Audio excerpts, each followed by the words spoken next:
बनना बड़े भाई, मुझे पता है कि उस बेवकूफ औरत ने मांस को अपनी बर्फ की गुफा में जरूर छिपाया होगा।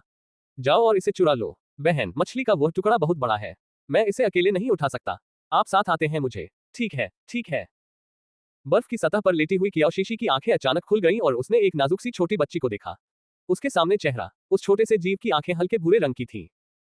जब एक धुंधली रोशनी का घेरा दिखाई देता है उसकी आंखों में चमक उठी, इसने उसके भीतर छिपी हठधर्मिता को उजागर कर दिया। उसके बाल छोटे थे, उसके बाल बर्फ जैसे सफेद थे, लेकिन अंत में एक लंबी चांदी जैसी लत्ती जो उसकी पीठ पर लटक रही थी। उनके घने सफेद बालों के बीच ये बिल्कुल भी बेमेल नहीं लग रहा था। इसके बजाय इसने दिया उसमें अदम्य गर्व का भाव झलकता था।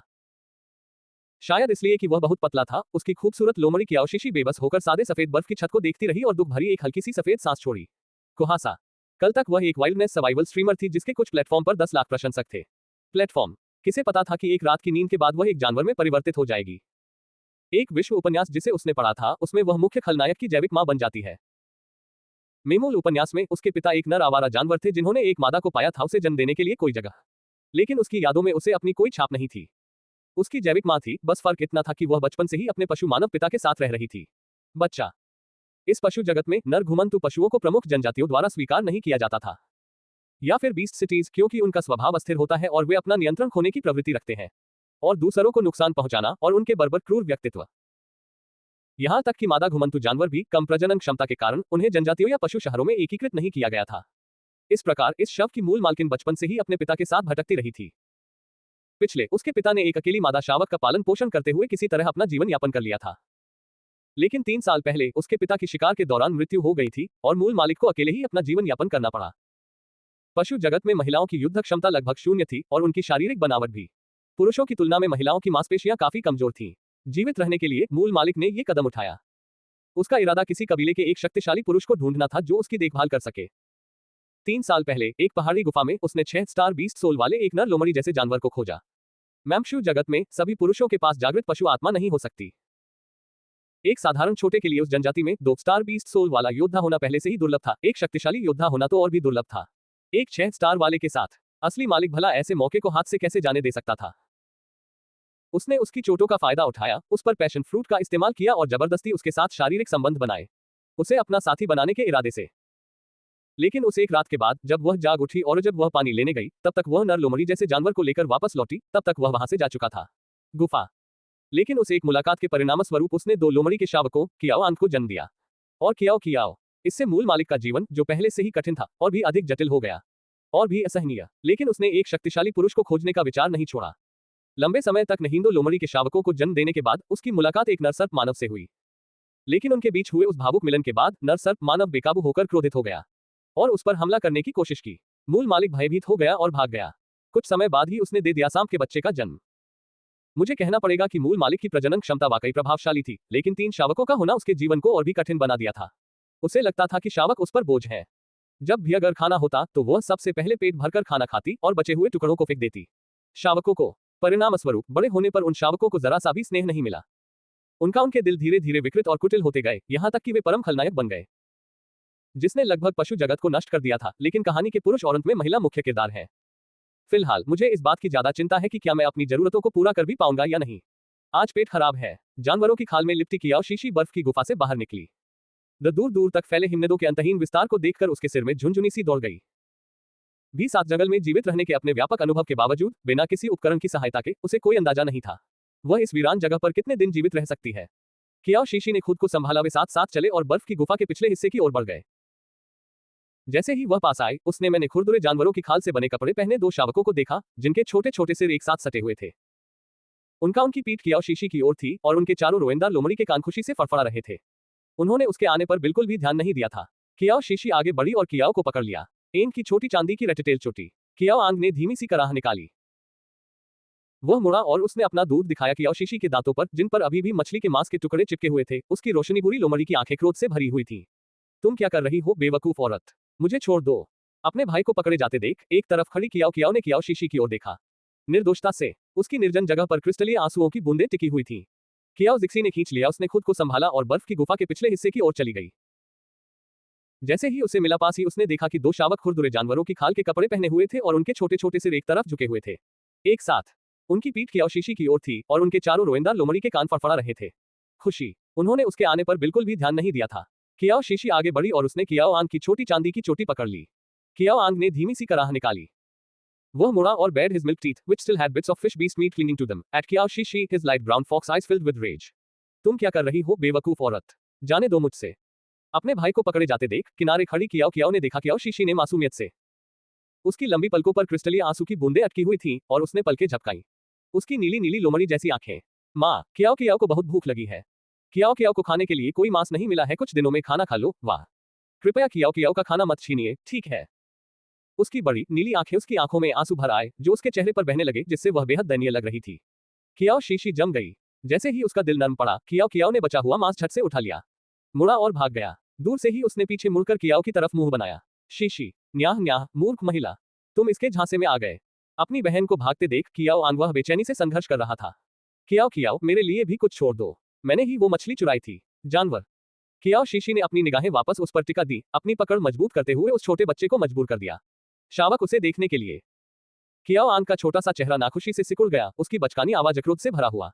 मुझे जाने दो, तुम मूर्ख औरत, हमने ही वो मछली पकड़ी थी, जानवर, आपको इसे हमसे लेने का क्या अधिकार है?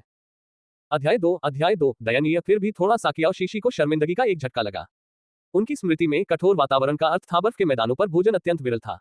वे चारों कमजोर और युवा थे, किसी भी बड़े शिकार को पकड़ने में पूरी तरह असमर्थ। उनके पास मछली जैसे राक्षसों को पकड़ने के अलावा कोई विकल्प नहीं था। बर्फ की गुफाएं। लेकिन वे अक्सर खाली हाथ लौट आते थे और एक दयनीय जीवन जीते थे जहां वे अक्सर भूख से पीड़ित रहते थे। कल ही कियाओ कियाओ और अन्य लोगों ने 2 मछली जैसे जीवों को पकड़ने में कामयाब रहे, लेकिन इससे पहले कि वे कुछ खा पाते, उनकी मां ने उन्हें खा लिया। उन्हें चुराकर छिपा दिया था। एक मां अपने ही घर से खाना चुरा रही है, बच्चों को भूख से मरते देखना। उसे इस बात पर जरा भी हैरानी नहीं हुई कि ये शावक बड़े हो गए, प्रमुख खलनायक बनने की कगार पर। कियाओ शीशी ने उसका हाथ छोड़ दिया। उसके चेहरे के भाव नरम पड़ गए और उसने कियाओ आंग को गंभीरता से देखा। अगर तुम्हें भूख लगे तो बस मां को बता देना, मैं तुम्हें खाना दूंगा। जैसे ही कियाओ शीशी ने बोलना समाप्त किया, उसने देखा कि कियाओ आंग ने अपनी आंखें घुमाई। बेवकूफ औरत, सब कुछ तुम लोग हमारा खाना चुराते हो, तुम हमें कभी कुछ नहीं दोगे। कियाओ शीशी चुप हो गई। मूल मालिक इस शरीर का तो निश्चित रूप से ऐसा नहीं होता। मूल उपन्यास में, क्योंकि उसने बार बार शावकों का खाना चुराने के कारण मूल मालिक इस शरीर का तो निश्चित रूप से ऐसा नहीं होता। मूल उपन्यास में, क्योंकि उसने बार बार शावकों का खाना चुराने के कारण वे उससे बेहद नफरत करने लगे थे। उनके बड़े होने के बाद प्रमुख खलनायकों ने व्यक्तिगत रूप से उसके मुंह में तब तक खाना ठूंस दिया जब तक कि वह फट न गई, और फिर उसके शव को जंगली जानवरों के सामने फेंक दिया गया ताकि वे उसे खा जाएं। अपने भाग्य के बारे में सोचते हुए कियाओ शीशी बौन उचकाना। दुखद, लेकिन एक तरह से वह इसकी हकदार थी। शुक्र है, शावक अभी छोटे हैं, उनके साथ अपने रिश्ते को सुधारने के लिए अभी भी समय है। कियाओ शीशी ने कियाओ आंग को मजबूती से पकड़ लिया। उसने हाथ से जमीन पर पड़े मछली राक्षस के बचे हुए सिर को उठा लिया। ऐसा नहीं है कि मैं नहीं करूंगा, आपको खाने दूंगा। बात यह है कि इस समय हमारे पास भोजन की कमी है। अगर हम इसे एक ही बार में खा ले तो हम क्या करेंगे जब हमें दोबारा भूख लगेगी? कियाओ आंग ने अपना हाथ छुड़ाने की कोशिश की, लेकिन कियाओ शीशी की पकड़ मजबूत थी। बहुत ज्यादा तंग है। उसकी बातें सुनकर कियाओ आंग ने अपनी हल्के भूरे रंग की आंखों से जिज्ञासा भरी निगाहों से उसकी ओर देखा। लोमड़ी जैसी आंखें। यह मूर्ख महिला उसे ये सब क्यों बता रही है? वो कब से समझाने लगी? जब वह उनकी चीजें चुराती है तो क्या वह खुद को धोखा देने की कोशिश कर रही होती है? वह स्पष्ट रूप से उसे धोखा देने की कोशिश कर रही है। वह नहीं है, मैं इस मूर्ख स्त्री के झूठ में फंसने वाला हूँ। मूर्ख स्त्री, तुम आखिर कर क्या रही हो? उसका मां रुक गई और पीछे मुड़कर उसे देखने लगी। मुझे मां कहो। कियाओ आंग ने बस नाक सिकुड़ी। कियाओ शीशी ने इस मुद्दे पर जोर नहीं दिया, बल्कि उसे एक बर्फ की गुफा के सामने ले गई। अंदर जाओ, बर्फ की गुफा से मां के लिए जानवर की खाल की वह पट्टी ले आओ। कियाओ आंग की सुंदर छोटी बहन उसने माथे पर शिकन डाली और हिला तक नहीं। बेवकूफ औरत, तुम क्या कर रही हो? कियाओ जिक्सी लटक गई। उसने मछली जैसे दिखने वाले राक्षस का सिर हाथ में लिया और मुस्कुराई। आपको 1 मिनट में पता चल जाएगा। अब अच्छे बनो, आगे बढ़ो। कियाओ आंग उसकी मुस्कुराती हुई शक्ल को देखकर स्तब्ध रह गई। यह मूर्ख औरत, वह कभी मुस्कुराई नहीं थी उनसे पहले। जिस तरह से वह उन्हें देखती थी, उसमें हमेशा घृणा भरी होती थी, क्योंकि वह मुझे लगा कि वे बोझ हैं। मां की मदद करो और एक बार जब मैं मछली राक्षस को पकड़ लूंगा तो मां मैं तुम्हें खाने दूंगा। कियाओ आंग मना करना चाहता था, लेकिन कियाओ शीशी की सौम्य मुस्कान देखकर उसने हल्की सी आह भरी और बर्फ की गुफा में भाग गया। उसके जाने के दौरान कियाओ शीशी उसने बर्फ के छेद की ओर देखा। उसके चेहरे पर हल्की धूप पड़ रही थी और उसका प्रतिबिंब दिखाई दे रहा था बर्फ की सतह पर। उसके बाल लंबे और चांदी जैसे थे। करीब से देखने पर एक अकेला धागा बर्फ जैसे सफेद बालों में से एक लट में लाल रंग का एक छोटा सा गुच्छा दिखाई दे रहा था। मैम्शू जगत में यह इस बात का प्रतीक था कि एक मादा ने एक नर के साथ संभोग किया था। मादा का बालों में पुरुष के बालों के रंग का एक अंश बरकरार रहेगा। कुछ मादाओं के कई साथी होते हैं, उसके सिर पर बहुरंगी बाल होंगे। उनकी संख्या बहुत कम मानी जाती थी। हालांकि उसने अपने पीछे छिपे हुए 2 अलग अलग रंगों के बालों पर ध्यान नहीं दिया था। सिर उसका चेहरा नाजुक और अंडाकार था, लेकिन लंबे समय तक भूखमरी के कारण उसका चेहरागाल इतने पिचके हुए थे कि धंसे हुए लग रहे थे। इससे दरअसल उसकी आंखें और बड़ी दिखने लगी। उसकी एक आंख के कोने पर एक छोटा सा लाल तिल था, जो उसकी खूबसूरती में एक अलग ही आकर्षण जोड़ रहा था। मासूम चेहरा, उसकी नाजुक नाक के साथ एक छोटा चेरी जैसा मुंह था। उसके पास कुछ नहीं था। मुझे संदेह है कि अगर उसे उचित पोषण मिले तो उसका चेहरा कितना सुंदर हो सकता है। बात बस इतनी सी थी कि her face was a little dirty, looking like it hadn't been properly washed in a long time. लेकिन उसमें चेहरा धोने या बर्फ के पानी से नहाने की हिम्मत नहीं थी। अगर वह बीमार हो जाती है ठंड में, वह मरने का इंतजार करने के अलावा कुछ नहीं कर सकती थी। कियाओ शीशी ने अपनी परछाई को ज्यादा देर तक नहीं देखा, इससे पहले कि मछली पकड़ने के गड्ढे के ऊपर जमी बर्फ की परत उसे वास्तविकता में वापस ले आए। बर्फ की एक परत थी। बर्फीले मछली पकड़ने के गड्ढे के ऊपर पहले से ही एक संरचना बन चुकी है। मछली पकड़ने के लिए उसे इसे तोड़ना पड़ता था। कियाओ जिक्सियुस ने किनारे से बर्फ का एक बड़ा टुकड़ा उठाया और उसे छेद पर जोर से पटकना शुरू कर दिया। वो तब तक नहीं रुकी जब तक उसके हाथ लगभग जम नहीं गए, और आखिरकार उसने उस परत को तोड़ दिया। छेद के ऊपर बर्फ की परत। कड़ाके की ठंड में दांत पीसते हुए कियाओ शीशी ने चम्मच उठाया। बर्फ के टुकड़े छेद से बाहर निकल रहे थे। ठंड से लगभग रोते रोते बचे। कुछ ही क्षण बाद कियाओ आंग वह जानवर की खाल की पट्टी लेकर लौटी। ये भालू की खाल से काटा गया एक छोटा सा टुकड़ा था। उन्होंने बर्फीले मैदानों पर जानवरों का शिकार किया था। ये रस्सी जैसा दिख रहा था। कियाओ शीशी ने मछली को बांध दिया। उसने जानवर का सिर खाल की पट्टी पर रखा और उसे बर्फ के छेद में फेंक दिया। कियाओ आंग तुरंत बड़ा हो गया, चिंतित। बेवकूफ औरत, तुमने खाना कैसे फेंक दिया? अपने बड़े हाथ के एक झटके से बर्फ जैसी सफेद पूंछ वाली कियाओ आंग बर्फ के छेद की ओर बढ़ी, मछली जैसे जीव को निकालने की कोशिश कर रही थी। प्रमुख कियाओ शीशी ने भी अपना हाथ बटाया था। कियाओ शीशी ने झट से उसकी पूंछ पकड़ी और उसे अपनी ओर खींच लिया।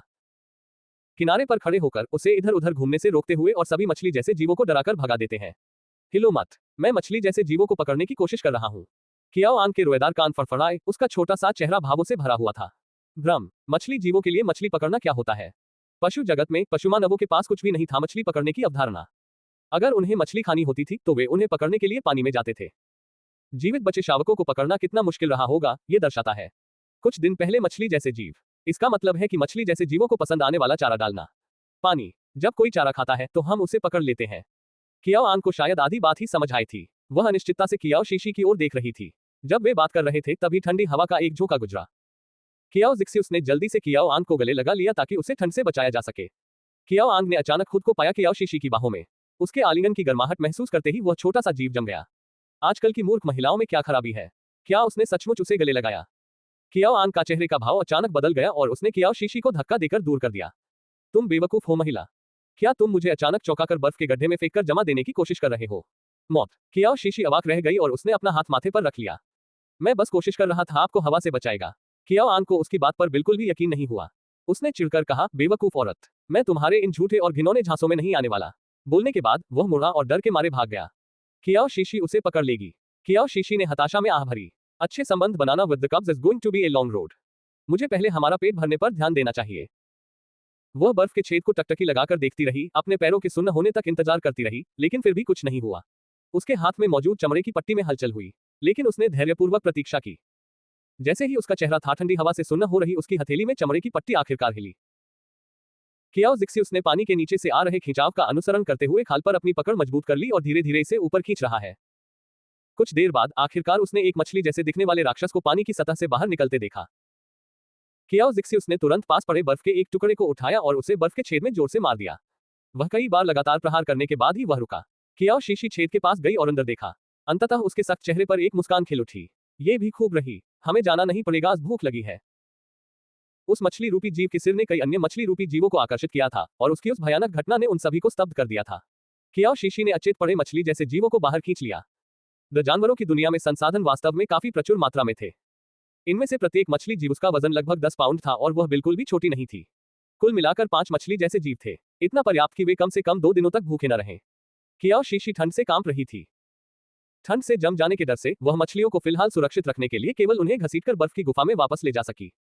जैसे ही उसने मछली जैसे जीवों को अंदर रखा, उसे बाहर झगड़े की आवाज सुनाई दी। शावकों के साथ कुछ हो जाने की आशंका से चिंतित होकर कियाओ शीशी बर्फ की गुफा से बाहर भागी। वह आवाज की दिशा में कुछ दूर तक दौड़ा। पलक झपकते ही उसने एक छोटा गहरा लाल रंग का एक अजगर सफेद भालू के बच्चे के चारों ओर लिपटा हुआ था। भालू के बच्चे को इतनी कसकर दबाया जा रहा था कि उसका चेहरा लाल हो गया था और ऐसा लग रहा था कि वह सांस लेना बंद करने वाला है। गहरा लाल सांप का सिर धीरे धीरे ऊपर उठा। जैसे ही उसने अपने नुकीले दांत खोले, उसकी खून जैसी लाल पुतलियां पतली दरारों में सिमट गईं और वह सफेद भालू के बच्चे की ओर झपटा। अपने नुकीले दांतों से उसने सफेद भालू के बच्चे की ओर झपट्टा मारा। कियाओ शीशी के चेहरे के भाव में नाटकीय रूप से बदलाव आया। अध्याय 3 डिंग डोंग। शावक सिस्टम रिपोर्टिंग बढ़ा रहा है। कियाओ ली रुक जाओ। आवाज सुनकर छोटी लाल रंग की पायथन कियाओ ली रुकी और कियाओ शीशी की ओर पीछे मुड़कर देखा। कियाओ शीशी को देखने के बाद उसकी आंखों की पुतलियां और भी ठंडी हो गईं और उसने अपना सिर घुमाकर दांतों से दबा लिया। कियाओ झूठ। कियाओ जिक्सी दौड़कर आई, कियाओ ली को गोद में उठाया और जैसे ही उसने हमला करने की कोशिश की उसका सिर पकड़ लिया। सफेद भालू का बच्चा। मुक्त होते ही सफेद भालू का बच्चा जमीन से उठा और भाग गया। कियाओ ली ने देखा कि शावक ने मछली जैसे दिखने वाले राक्षस को जमीन से उठा लिया। गुस्से में आकर उसने अपने कांटेदार चम्मच को झटका दिया। कियाओ शीशी पर जीभ तानते हुए वो पलक झपकते ही अपने मानव रूप में परिवर्तित हो गया। उस छोटे लड़के के लंबे गहरे लाल बाल उसके दुबले पतले कंधों पर लापरवाही से फैले हुए थे और उसके दोनों लाल ऊर्ध्वाधर पुतलियों वाली आंखें कियाओ शीशी को ठंडी निगाहों से घूर रही थी। उसकी आंख के कोने के नीचे एक लाल धब्बा था, दांत के आकार का निशान जिसने उसके छोटे से चेहरे को और भी ठंडा बना दिया था। हालांकि जब उसने अपने कपड़े उतारे उसके दांत, खासकर उसके दो छोटे नुकीले दांत, उसकी ठंडी सी शक्ल में एक प्यारी सी मासूमियत जोड़ रहे थे। चेहरा। कियाओ शीशी ने मन ही मन आह भरी। मेरे तीनों बच्चे बहुत सुंदर हैं, कियाओ ली ने कहा। ठंडे स्वर में उसकी बचकानी आवाज जमा देने वाली ठंड से भी धीमी थी। बेवकूफ औरत, तुमने ऐसा किया। मुझे अपना खाना खोना पड़ेगा। कियाओ शीशी अचानक होश में आए और उसने भौहें सिकुड़ी। क्या आपने वह बात समझी? मछली जैसा जानवर। कियाओ ली की ऊर्ध्वाधर पुतलियां और भी लाल हो गईं। उसने उसे पकड़ लिया, लेकिन मैंने उसे छीन लिया। तो ये मेरा है। दरअसल ये सिर्फ कियाओ ली ही नहीं थी, इस शरीर के मूल मालिक ने भी ऐसा किया था। वह खुद भी कई बार इस तरह की चीजों का सामना कर चुकी है, लेकिन स्वभाव से छोटी और नाजुक होने के कारण वह ऐसा कर सकती थी। वह कभी भी अन्य मादा घुमंतु जानवरों के खिलाफ नहीं जीत सकती थी, इसलिए वह केवल अपने ही शावकों को धमका लेकिन स्वभाव से छोटी और नाजुक होने के कारण वह ऐसा कर सकती थी। वह कभी भी अन्य मादा घुमंतु जानवरों के खिलाफ नहीं जीत सकती थी, इसलिए वह केवल अपने ही शावकों को धमका सकती थी और उनका खाना चुरा लेते हैं। ये सोचकर कियाओ शीशी के चेहरे पर नरमी आ गई।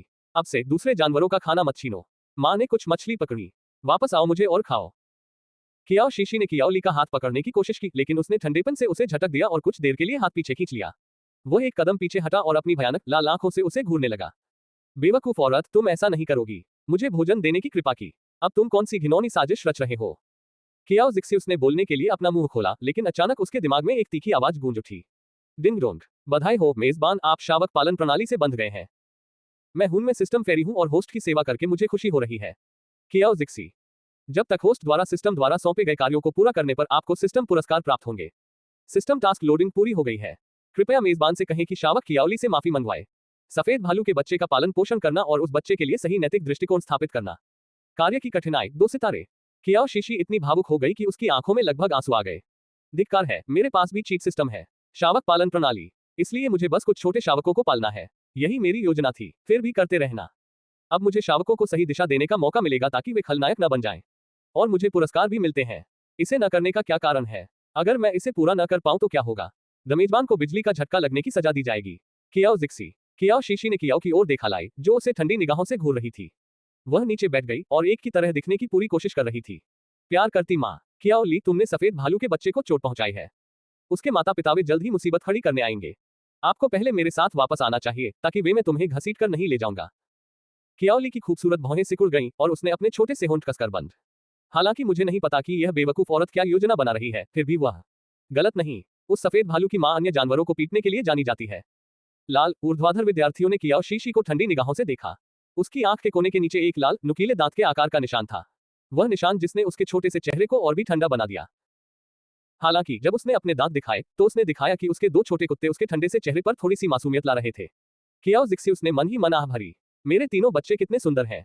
कियाओ ली ने ठंडे लहजे में कहा, उसका बचकानापन आवाज हिमाक से भी कम होनी चाहिए। बेवकूफ औरत, तुमने मुझे खाना खाने से रोक दिया।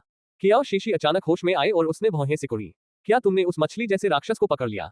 कियाओ ली की ऊर्ध्वाधर पुतलियां और भी अधिक लाल हो गईं। उसने इसे पकड़ा था, लेकिन मैंने इसे छीन लिया, इसलिए यह मेरा है। मेंगुमंतु पशु पुरुषों की मानसिकता ऐसी थी कि अगर उन्हें कुछ चाहिए होता था तो वे उसे ले लेते थे। आप एक बार मैंने इसे छीन लिया, ये तुम्हारा था। यही एक कारण था कि अन्य जीव जंतु उनसे घृणा करते थे। कियाओ ली ने कियाओ शीशी पर एक नजर डाली और आगे बढ़ने लगी। कियाओ शीशी को कोई आपत्ति नहीं थी। पहला, मैं उसे वापस घर ले आऊंगा, तब हम बात कर सकते हैं। जब कियाओ शीशी बर्फ की गुफा में दाखिल हुई तो उसने मैंने कियाओ आंग और कियाओ कियाओ नाम के दो छोटे बच्चों को मछली पकड़े हुए और उसे कुतरते हुए देखा। उन्हें उसे लौटते देख दोनों ने अपने मछली जैसे जीवों को सावधानी से पकड़ लिया और मौके की तलाश करने लगे। 9-2-11 होना। कियाओ शीशी ने उन्हें डांटा नहीं। आज आप में से प्रत्येक को एक मछली जैसा राक्षस मिल सकता है। क्वा बचा हुआ कल खा लेना। उसने पहले सोचा था कि खाना 2 दिन चलेगा, लेकिन फिलहाल प्राथमिकता ये थी कि छोटे शावक उसके आसपास अपना सतर्कता का स्तर कम कर ले। कियाओ झूठ उसने कियाओ शीशी को संदेह भरी नजरों से देखा, लेकिन वह भोजन के लालच का विरोध नहीं कर सका। उसने एक चीज पकड़ ली, मछली जमीन से उठी और बड़े बड़े निवालों में उसे खाने लगी। तीनों छोटे बच्चों को देखते हुए जब शावक मांस को चट कर गए तो कियाओ शीशी की आंखों में नरमी छा गई। वह इतनी भूखी थी कि पेट में गुड़गुड़ाहट हो रही थी। जैसे ही उसने एक मछलीनुमा जीव को उठाया और खाने ही वाली थी, एक गर्जना हुई। प्रवेश द्वार के बाहर से आया। उसका चेहरा तनावग्रस्त हो गया और वह तुरंत खड़ी हो गई। कियाओ ली, तुम यहाँ से निकल जाओ। कियाओ शीशी ने कियाओ ली की ओर एक नजर डाली। कियाओ ली की ठंडुस नन्हे बच्चे का चेहरा और भी निर्मम हो गया और उसकी लाल आंखें पल भर में खड़ी दरारों जैसी हो गई। डरो मत, माँ बाहर जाकर देखेगी कि क्या हो रहा है। आप सब अपना पेट भर लैंप पहला। ये कहने के बाद कियाओ शीशी चली गई। सफेद भालू जैसी दिखने वाली मादा जीव लिपटी हुई मोटी सफेद जानवरों की खाल में लिपटी हुई वह एक लिपटी हुई पकौड़ी जैसी दिख रही थी। उसने देखा वह बहुत मजबूत थी और जब उसने कियाओ शीशी को देखा तो उसके दोनों नुकीले कान खड़े हो गए। पुरुष सफेद भालू जैसा दिखने वाला दानव मादा से भी बड़ा था। उसकी गोल आंखें गुस्से से घूर रही थीं। कियाओ शीशी के सामने खड़े होकर ही वह जबरदस्त दबाव का भाव प्रकट कर रहा था। मेंदो वयस्क भालू जैसे दिखने वाले जीवों के सामने एक सफेद भालू का बच्चा था जो उनसे काफी लंबा था और कियाओ ली और उसके भाई बहनों से अधिक शक्तिशाली। उसका चेहरा गोल था और उसका शरीर सुगठित था। मांसपेशियां, उसके हाथों पर मुलायम सफेद फर का एक घेरा था और इस समय बस यही सब कुछ था। वह गुस्से के मारे सीधा खड़ा हो गया था। जब महिला श्वेत भालू दैत्य मानव ने देखा कियाओ शीशी बाहर आए और उसने घूर कर देखा। कियाओ शीशी, तुम्हारे नागिन बच्चे ने मेरे शावक को घायल कर दिया। उसे हाथ दे, इस दुष्ट सांप जैसे बदमाश को अभी यहीं से हटाओ। कियाओ ली गलत थी, इसलिए भले ही कियाओ शीशी वह इस बात से नाखुश थी कि महिला ने अपने शावक के बारे में किस तरह बात की, फिर भी उसने अपनी आवाज नरम कर ली। मुझे पहले से ही समझ आ गया है कि क्या हुआ था। ये सच है कि मेरा कियाओ ली गलत था और ये था साथ ही एक मां के रूप में मेरी असफलता भी। मैं आपसे माफी मांगता हूँ। कियाओ शीशी के रवैये ने परिवार को स्तब्ध कर दिया। 3 सफेद भालू जैसे राक्षस। इस तरह की घटना पहले भी हो चुकी थी और हर बार कियाओ शीशी बस उस शावक को बाहर फेंक देती जिसे वे पकड़ना चाहते थे और उन्हें अपनी मर्जी से करने देती। प्रसन्न, वे बस अपने ही शावक को उसके शावक को पीटने देते और मामला यहीं खत्म हो जाता। इसे सुलझा हुआ माना जाता है। लेकिन आज कियाओ शीशी ने खुद पहल करके माफी मांगी। बर्फ की गुफा के अंदर कियाओ ली ने कियाओ शीशी की बातें सुनी और भावहीन होकर आखिरी टुकड़ा खा लिया। उसने मांस का एक टुकड़ा खाया और फिर खड़ा हो गया। कियाओ ली को उठते देख कियाओ ने अपनी बड़ी साफ पलकें झपकाई। उसने अपनी आंखें खोली और अपना छोटा सा सिर झुकाया। तीसरे भाई, तुम्हें भाग निकलने का मौका ढूंढना चाहिए, नहीं तो वह मूर्ख औरत तुम्हें निश्चित रूप से उन मूर्ख गोरों के परिवार के हवाले कर देगी। भालू, कियाओ आंग ने सहमति में सिर हिलाया। पिछली बार तुम्हारी इतनी बुरी पिटाई हुई थी कि तुम्हारा सांप पूंछ लगभग टूट ही गई थी। उस मूर्ख महिला ने गुस्से में आकर तुम्हें बर्फ की गुफा के बाहर फेंक दिया। अगर तुम्हें समय पर नहीं ढूंढा जाता तो तुम ठंड से जमकर मर जाते। यदि आप दौड़ने में सफल नहीं होते हैं इस बार, अगर आप बचकर निकल गए तो शायद आप जिंदा न बच पाए। कियाओ ली के चेहरे पर और भी अधिक भाव उभर आए। भयावह। वह खड़ा हो गया और बाहर की स्थिति को देखने लगा, चुपके से निकलने का मौका तलाश रहा था। जब कियाओ शीशी का ध्यान नहीं था तब वह वहां से चला गया। लेकिन जैसे ही वह बाहर भागा, कियाओ शीशी उसने अपनी तेज प्रतिक्रिया से उसे झट से पकड़ लिया। कियाओ ली भय से जम गई। बेवकूफ औरत, मुझे जाने दो, जाना। कियाओ शीशी ने उसके नितंब पर धीरे से थपथपाया और अपनी आवाज धीमी कर ली। भागो मत, ध्यान दो मुझे, मैं वादा करता हूं कि वे आपको नुकसान नहीं पहुंचाएंगे। कियाओ ली को उस पर बिल्कुल भी विश्वास नहीं हुआ और उसने उसे समझाने की बहुत कोशिश की। नीचे, कियाओ ली, बस इस बार मां पर भरोसा कर लो, मैं तुम्हारे लिए और भी मछलियां पकड़ूंगा। कल। कियाओ ली ने अपने छोटे होंठ कसकर बंद